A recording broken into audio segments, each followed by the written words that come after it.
ప్రపంచంలో అత్యంత పవిత్రమైన బంధం ఏదైనా ఉందంటే అది భార్యాభర్తల బంధం.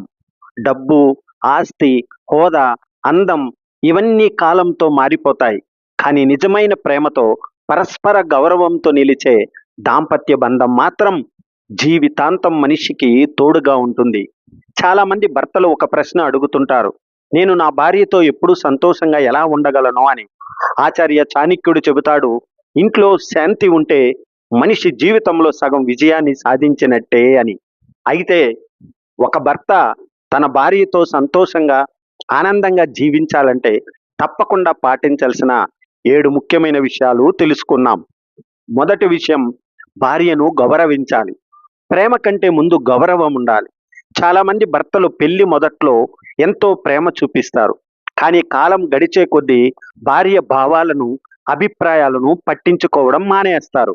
గుర్తించుకోండి, ఒక స్త్రీకి మీరు ఇచ్చే అతిపెద్ద బహుమతి బంగారం కాదు, ఖరీదైన వస్తువులు కాదు. ఆమెకు మీరు ఇచ్చే గౌరవమే. నలుగురి ముందు భార్యను చిన్న చూపు చూడకండి. ఆమె అభిప్రాయాన్ని తక్కువ చేయకండి. ఆమెను ఒక జీవిత భాగస్వామిగా చూడండి. గౌరవం ఉన్న చోట ప్రేమ మరింత పెరుగుతుంది. ఇక రెండవ విషయం, ఆమె మాటలు వినండి. చాలా సమస్యలు మాట్లాడకపోవడం వల్ల కాదు, వినకపోవడం వల్ల వస్తాయి. భార్య ఏదైనా చెప్పినప్పుడు వెంటనే సలహాలు ఇవ్వడానికి ప్రయత్నించకండి. ముందుగా ఆమెను పూర్తిగా వినండి ఏమి చెబుతుందో. కొన్నిసార్లు ఆమెకు పరిష్కారం అవసరం ఉండదు. తన మనస్సులోని బాధను పంచుకోవడానికి ఒక వ్యక్తి కావాలి. ఆ వ్యక్తి మీరు కావాలి. ఆమె మాట్లాడుతున్నప్పుడు ఫోన్ పక్కన పెట్టండి. కళ్ళలోకి చూస్తూ వినండి. అప్పుడు ఆమెను మీరు తన జీవితంలో ఎంత ముఖ్యమైన వారు అర్థమవుతుంది. ఇక మూడవ నియమం, కోపాన్ని నియంత్రించండి. కోపం వచ్చిన ఒక్క నిమిషంలో మనం చెప్పిన మాటలు జీవితాంతం గాయాలను చేస్తాయి. ఆచార్య చాణక్యుడు చెబుతాడు, కోపంలో తీసుకునే నిర్ణయం ఎప్పుడూ మంచిది కాదు అని. భార్యతో అభిప్రాయ భేదాలు రావడం సహజం. కానీ ప్రతి గొడవలో గెలవాలని ప్రయత్నించకండి. ఎందుకంటే భార్యపై గెలిచిన భర్త చివరికి తన కుటుంబాన్ని ఓడిస్తాడు. కోపం వచ్చినప్పుడు కాసేపు మౌనంగా ఉండండి. పరిస్థితి ప్రశాంతమైన తర్వాత మాట్లాడండి. ఇక నాలుగవ విషయం, సమయం కేటాయించండి. ఈ రోజుల్లో చాలామంది భర్తలు కుటుంబం కోసం సంపాదించడంలో బిజీగా ఉంటారు. కానీ ఒక విషయం గుర్తుంచుకోవాలి, మీ కుటుంబానికి మీ డబ్బు మాత్రమే కాదు, మీ సమయం కూడా అవసరం. రోజుకు కొద్దిసేపైనా భార్యతో మాట్లాడండి. ఆమె రోజు ఎలా గడిచిందో అడగండి. కలిసి భోజనం చేయండి. కలిసి నడవండి. చిన్న చిన్న క్షణాలే పెద్ద పెద్ద జ్ఞాపకాలుగా మారిపోతాయి. ఇక ఐదవ నియమం, కృతజ్ఞత చూపండి. చాలామంది భర్తలు భార్య చేసే పనులను సహజంగా తీసుకుంటారు. ఉదయం నుండి రాత్రి వరకు కుటుంబం కోసం ఆమె ఎంతో కష్టపడుతుందో గమనించరు. ఒక్కసారి ధన్యవాదాలు అని చెప్పండి. నువ్వు చేస్తున్నది నాకు చాలా విలువైనది అని చెప్పండి. ఆ ఒక్క మాట ఆమె హృదయాన్ని ఆనందంతో నింపేస్తుంది. ప్రశంసలు ప్రేమను మరింత బలపరుస్తాయి. ఇక ఆరవ విషయం, నమ్మకాన్ని కాపాడండి. దాంపత్య జీవితానికి పునాది నమ్మకం. నమ్మకం కోల్పోతే ప్రేమ కూడా క్రమంగా తగ్గిపోతుంది. భార్యకు అబద్ధాలు చెప్పకండి. రహస్యాలు దాచకండి. మీ మాటలు, మీ పనులు ఒకేలా ఉండాలి. నమ్మకం సంపాదించడానికి సంవత్సరాలు పడుతుంది. కానీ దాన్ని కోల్పోవడానికి ఒక్క క్షణం చాలు. కాబట్టి నమ్మకాన్ని మీ జీవితంలో అత్యంత విలువైన ఆస్తిగా భావించండి.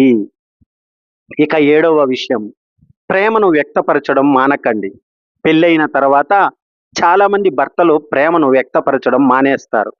ఆమెకు తెలుసు కదా నేను ప్రేమిస్తున్నానని అని అనుకుంటారు. కానీ ప్రేమను అనుభవించాలి, వినాలి, చూడాలి. అప్పుడప్పుడు నువ్వు నా జీవితంలో చాలా ముఖ్యమైన వ్యక్తివి అని చెప్పండి. ఒక్క చిరునవ్వు ఇవ్వండి. ఒక చిన్న బహుమతి ఇవ్వండి. ఒక మంచి మాట చెప్పండి. ఇలాంటి చిన్న విషయాలే దాంపత్య జీవితాన్ని అందంగా మార్చుతాయి. సంతోషకరమైన దాంపత్య జీవితం అదృష్టంతో రాదు. అది ప్రతిరోజు నిర్మించుకోవాలి. భార్యను గౌరవించే భర్త, ఆమె మాటలను వినే భర్త, కోపాన్ని నియంత్రించే భర్త, సమయం కేటాయించే భర్త, కృతజ్ఞత చూపే భర్త, నమ్మకాన్ని కాపాడే భర్త, ప్రేమను వ్యక్తపరిచే భర్త, ఎప్పుడూ తన భార్యతో ఆనందంగా జీవిస్తాడు. ఇల్లు ఇటుకలతో నిర్మించబడుతుంది, కానీ కుటుంబం ప్రేమతో నిర్మించబడుతుంది. మీ జీవితంలో కూడా ఈ 7 విషయాలను పాటించండి. మీ దాంపత్య బంధం మరింత బలంగా, ఆనందంగా మారుతుంది.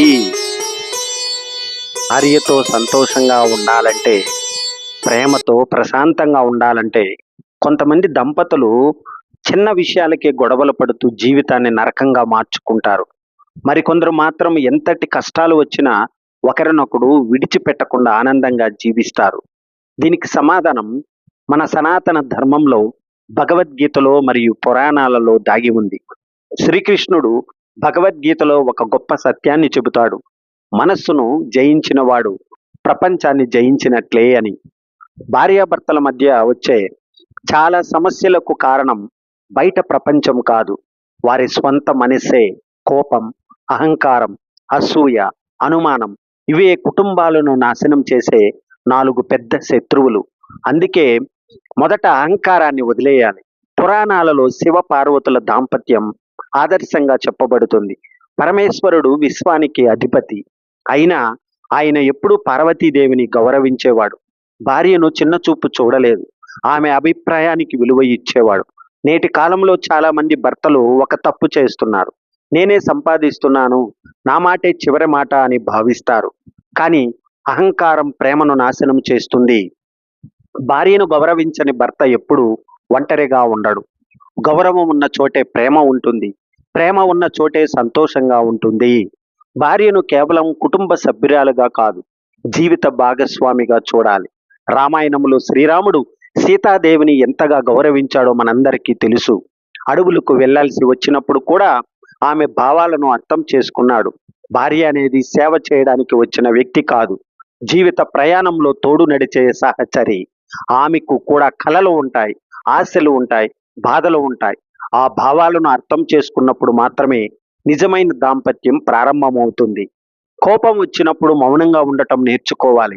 భగవద్గీతలో శ్రీకృష్ణుడు ఇలా చెబుతాడు: కోపం వల్ల మోహం కలుగుతుంది, మోహం వల్ల జ్ఞాపక శక్తి నశిస్తుంది. ఎక్కువ కుటుంబాలు విడిపోవడానికి కారణం పెద్ద సమస్యలు కాదు, కోపంలో మాట్లాడిన కొన్ని మాటలే. ఒకసారి నోటి నుంచి బయటకు వచ్చిన మాట తిరిగి రావడం అసాధ్యం. అందుకే కోపం వచ్చినప్పుడు వెంటనే స్పందించకండి. కొన్ని నిమిషాలు మౌనంగా ఉండండి, తర్వాత మాట్లాడండి. మీ కుటుంబంలో అద్భుతమైన మార్పు కనిపిస్తుంది. భార్యను వినడం నేర్చుకోవాలి.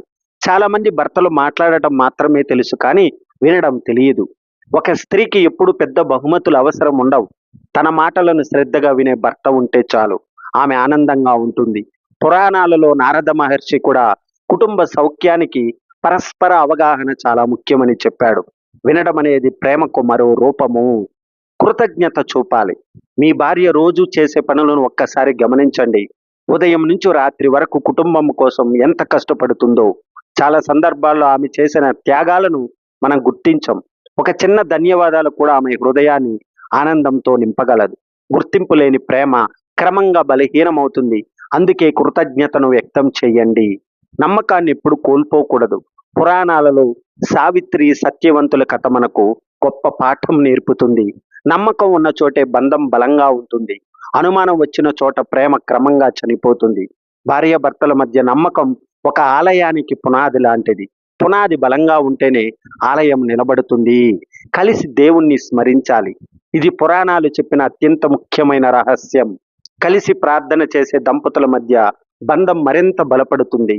ఎందుకంటే వారి సంబంధం కేవలం ఇద్దరి మధ్య మాత్రమే కాదు, దైవంతో కూడిన పవిత్ర బంధంగా మారుతుంది. రోజుకు కొన్ని నిమిషాలైనా కలిసి భగవంతుణ్ణి స్మరించండి. భగవద్గీతలోని ఒక శ్లోకం చదవండి. దాని ప్రభావం మీ కుటుంబంలో కనిపిస్తుంది.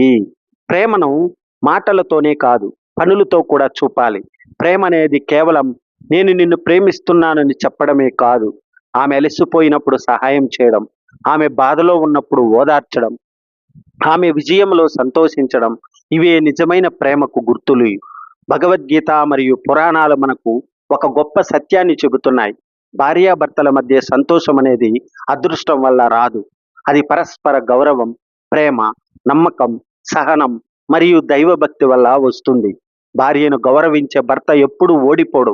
భర్తను గౌరవించే భార్య ఎప్పుడు ఒంటరిగా ఉండదు. ఇద్దరూ కలిసి నడిచినప్పుడు జీవితం స్వర్గంలా మారుతుంది. అందుకే ఈ రోజు నుంచి ఒక నిర్ణయం తీసుకోండి. గెలవడానికి కాదు, అర్థం చేసుకోవడానికి ప్రయత్నించండి. మాట్లాడడానికి కాదు, వినడానికి ప్రయత్నించండి. ఆధిపత్యం చూపడానికి కాదు, ప్రేమను పంచడానికి ప్రయత్నించండి.